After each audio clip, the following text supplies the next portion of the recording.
আমরা এমন একটা যুগের মধ্যে প্রবেশ করেছি যখন আসলে ইলেকট্রনিক মিডিয়া এবং আমাদের ইন্টারনেট প্রোটোকল এবং ডিভাইস আর এন্টিটি আর আমাদের ফিজিক্যাল এন্টিটি মোটামুটি একাকার হয়ে গিয়েছে। আমাদের প্রত্যেকেই এখন একটা ডিজিটাল প্ল্যাটফর্মে বিচরণ করতে হয়। ফিজিক্যালি যতটা মুভ করি, একটা ডিভাইস নিয়ে সবাই কিন্তু এটা ডিজিটাল জগতে আমরা বাস করি। এমনকি আমাদের ন্যাশনাল আইডি কার্ড থেকে শুরু করে, পাসপোর্ট থেকে শুরু করে কোনো ধরনের সার্ভিস বিনিময় করা, হিসাব নিকাশ সবই তো ধীরে ধীরে ধীরে ধীরে আপনার এই জায়গাগুলো ঢুকে যাচ্ছে। তো এরকম পরিস্থিতিতে আপনার টিভি চ্যানেলের মতো মাধ্যম সেটা আরও বেশি শক্তিশালী হবে, ইলেকট্রনিক মিডিয়া আরও বেশি। এটা ওনাদের কাছে আমি মনে করি না যে ওনারা কেবলমাত্র এটা একজন ব্যবসায়ী হিসাবে, একটা ব্যবসা উদ্যোগ হিসাবেই দেখেন।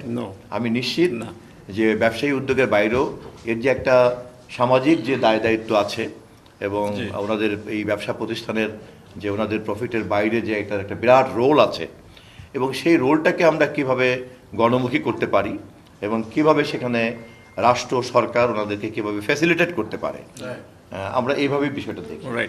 একটা ন্যায্য উদ্যোক্তা হিসেবে ওনারা ন্যায্য প্রফিটে থাকবেন, এটার মধ্যে তো কোনো অন্যায় নেই, কিন্তু বাকি সবটাই যেন আমরা জনগণের জন্য উৎসর্গ করতে পারি, মিস ইনফরমেশনকে মোকাবেলা করতে পারি, ডিসইনফরমেশনকে মোকাবেলা করতে পারি, এবং এর সঙ্গে অন্যান্য স্টেক হোল্ডার্সরা যারা জড়িত আছেন তাদের সকলকে আমরা যেন একটা প্রপোর্শনেট লেভেলে আনতে পারি এবং প্রত্যেকেই যেন একটা মিউচুয়াল ইন্টারেস্টের পয়েন্টে আমরা দাঁড়াতে পারি।